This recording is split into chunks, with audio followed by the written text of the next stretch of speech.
Welcome back to the channel. In today's quick guide, I will show you how to set or update your name in the Coursera app using your phone. This is important for profile verification and certificates, so make sure you follow carefully to avoid mistakes.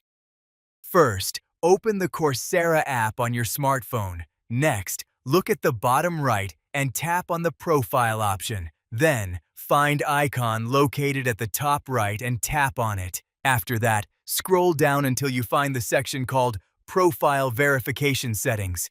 Now, tap on it, and you will see a field where you can enter your full name exactly as you want it to appear.